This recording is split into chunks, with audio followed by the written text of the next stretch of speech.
And to discuss the US-Israel war on Iran, we are being joined by Adrian Calamel from New York. He's a fellow at Arabian Peninsula Institute, terrorism and Middle Eastern scholar. Adrian, appreciate you joining us on the broadcast.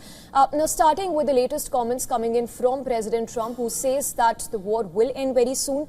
The question is that what is the end game here? What are the US objectives?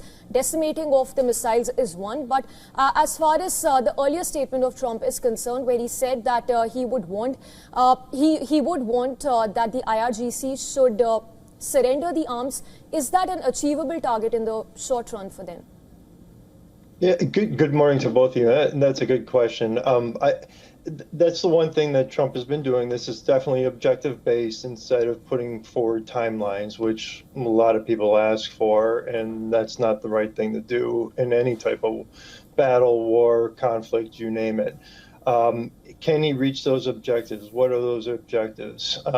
Yes, the ballistic missiles, the drones that were used as a shield against the nuclear program. But I think we also need to look at this point, it's regime change. This regime cannot stay in its current structure with the IRGC propping it up. There's some centers of power, let's say gravity, within the regime that are on the clerical side and the IRGC side that are probably, I would imagine, high on the target list, that if eliminated, you would start to see some cracks in lower levels of the IRGC.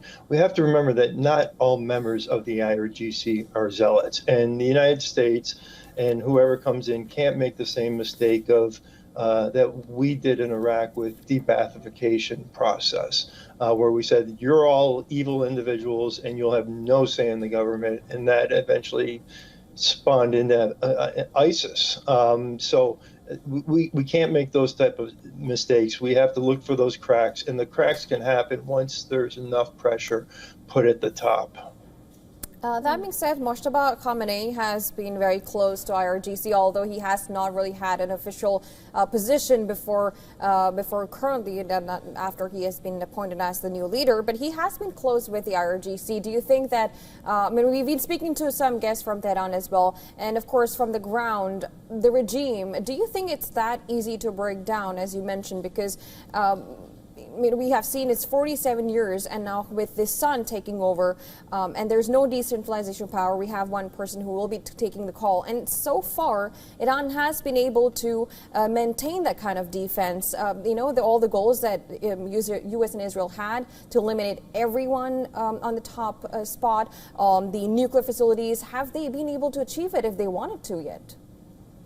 Well, they've achieved a lot of the objectives with the nuclear facilities. They've achieved a lot of the objectives. If you look at the incoming missile launches, the incoming drone attacks, the drones have been more problematic. But as far as the ballistic missile attacks, I think this has gone off better than anyone could really have expected, even with the damage that we've seen and the number of interceptions at the UAE and other places. But Mojtaba is one of those individuals I'm talking about, center of power. That's one reason why an individual like Mahmoud Ahmadinejad, who was a former president and everybody thought was completely irrelevant, was taken out in that first day, because he was the one that really drew the IRGC and the guards closer into that circle with Ayatollah Khamenei. So there needs to be this fracturing between, as I said, this clerical group that's tight with the IRGC, and Mojtaba represents that, and then the IRGC.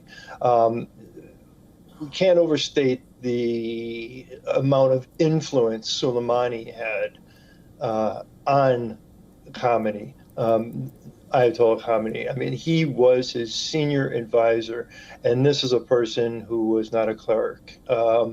And Mojtaba, he was brought in, and it was suspected, and everybody suspected that once Ayatollah Khamenei, Ali Khamenei died, Mojtaba would take the throne, especially after Raisi died in that helicopter crash. So it is possible. I think we're discounting the resistance that's been happening on the ground for quite some time that is organized, and they haven't gotten that dog whistle yet.